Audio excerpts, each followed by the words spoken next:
Good morning बच्चों, welcome back in our online session in Hindi माध्यमिक विद्यालय और मैथ्स 2 गणित भाग 2 में हमारा जो करंट टॉपिक चालू है और थर्ड लेसन वृत्तम। कल के सेशन में आप लोगों ने देखा कि प्रैक्टिस से यानी प्रश्न संग्रह 3.3 के उदाहरण को हमने हल किया था। आज के सेशन में हम लोग इसी पाठ का अगला टॉपिक सब टॉपिक देखेंगे, अंतर्लिखित कोण। अंतर्लिखित कोण। तो चलो ऑनलाइन सेशन को शुरू करते हैं। आपके सामने एक फिगर दिख रही है, यहाँ पे एक सर्कल है और सर्कल पे बी बिंदु, ए बिंदु और सी बिंदु सर्कल पर स्थित है। ये जो एंगल फॉर्म हो रहा है कोण ए बी सी, यह कोण जो येलो पोर्शन से मैंने दर्शाया, इसे अंतर्लिखित कोण कहा जाता है। कौन सा कोण कहते हैं? अंतर्लिखित कोण। इस कोण के संदर्भ में हम देखेंगे ए और सी जो अंत्य बिंदु इस कोण के,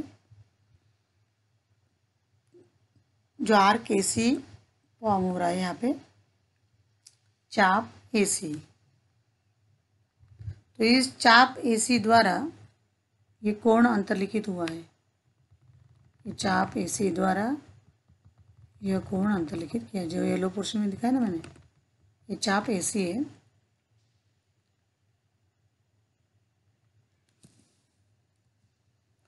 चाप ए सी द्वारा कोण ए बी सी अंतर्लिखित किया गया है। या आप कह सकते हैं कि अंतर्लिखित कोण ए बी सी द्वारा यह चाप अंतखंडित किया है, जो आगे देखने वाले हैं। तो ए बी सी अंतर्लिखित कोण कहते हैं। इसकी परिभाषा कैसे करेंगे हम देखो। अंतर्लिखित कोण आकृति में बिंदु बी वृत्त पर है तथा कोण ए बी सी की भुजा है, वृत्त को बिंदु ए तथा सी पर प्रतिच्छेद करे तो उस कोण को क्या कहना है आपको? अंतर्लिखित कोण। समझ में आया आपको अंतर्लिखित कोण? तो इस तरह से आपको अंतर्लिखित कोण पहचानना है। आकृति में आप लिख सकते हैं कोण ए बी सी, यह अंतर्लिखित कोण चाप ए सी का है, चाप ए सी द्वारा अंतर्लिखित है। कोण ए बी सी, यह अंतर्लिखित कोण चाप ए सी द्वारा अंतर्लिखित किया गया है। और कोण ए बी सी चाप ए सी को अंतखंडित करता है। कोण ए बी सी यानी कि अंतर्लिखित कोण चाप ए सी को अंतखंडित करता है। यहाँ पे चाप चाहिए हिंदी में। समय पे अंतर्लिखित कोण पहचान में आना चाहिए।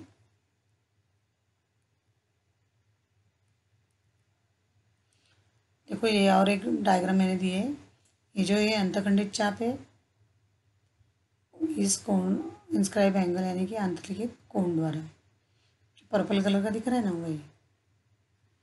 अभी आप आकृति का निरीक्षण करो। यहाँ पे पूरी 6 आकृतियाँ दिख रही है आपको, A B C D E F.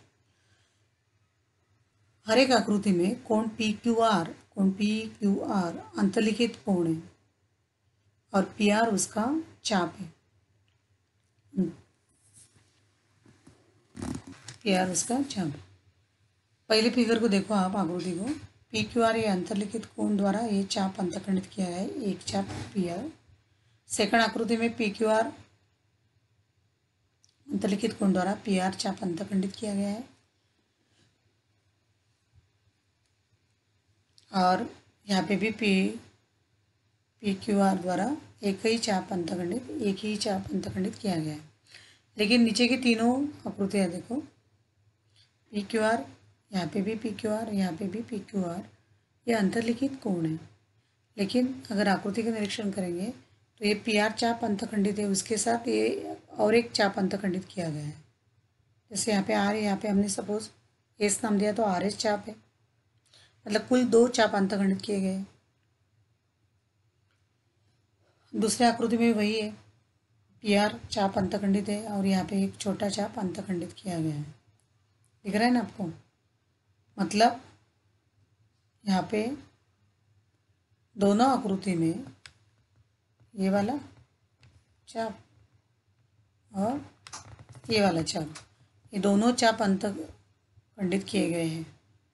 यहाँ पे भी तीसरे आकृति में भी यही एक है और ये नीचे का एक दूसरा चाप है। दिख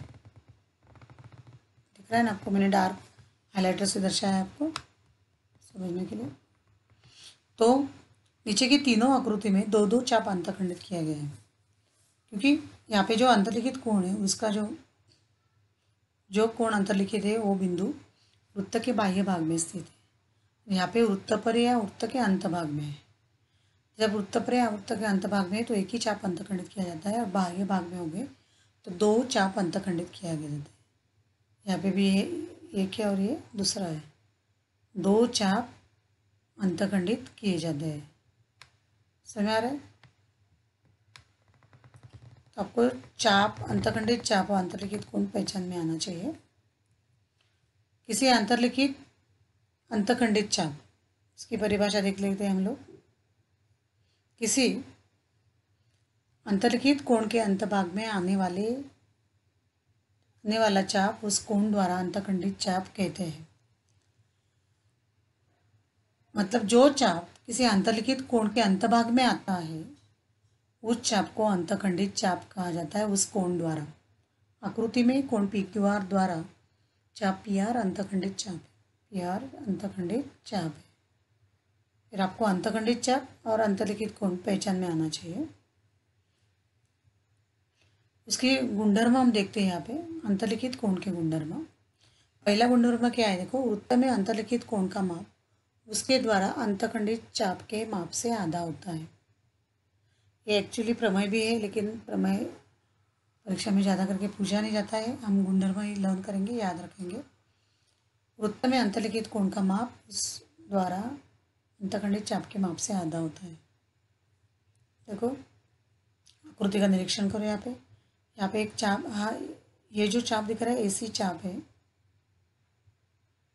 कौन सा चाप है यहाँ पे? AC। तो इस चाप द्वारा दो कोण अंतर्लिखित किए गए हैं। कितने कोण अंतर्लिखित किए गए? दो कोण। पहला कोण है ABC और दूसरा है AB', तो ये कोण ABC का जो माप होता है, ABC का माप जो होता है, या A', B', C का माप जो होता है, इस चाप से आधा होता है। इसलिए माप कोण ABC बराबर अंतर्लिखित कोण माप कोण ABC बराबर माप चाप AC, माप चाप AC होगा। सपोज इस चाप का माप यदि 60 है, चाप का माप यदि 60 है, तो इस ABC का माप होगा 1/2 गुणा में 60, यानी कि 30 अंश होगा। इसका यदि 70 है तो ये 35 होगा। तो ये गुणधर्म आपको याद रखना है। दूसरा गुणधर्म, एक ही चाप में अंतर्लिखित सभी कोण सर्वांग सम होते हैं। उसके लिए भी यही आकृति हम देखेंगे। चाप AC द्वारा AB', और ABC दो कोण अंतर्लिखित किए गए हैं। ये दोनों का माप समान, मैंने ब्लू से दर्शाया देखो कोणों को, क्योंकि एक ही चाप, ये दोनों कोण एक ही चाप में होने के कारण दोनों के माप कैसे होते हैं? समान। इसलिए गुणधर्म क्या है कि एक ही चाप में अंतर्लिखित सभी कोण सर्वांग सम। सपोज यहाँ पे ये 60 होगा तो ये 30 हो गए, ये भी 30 और ये भी 30। 70 होगा तो ये 35 और ये भी 35 होगा। 70 का आधा, 60 का आधा।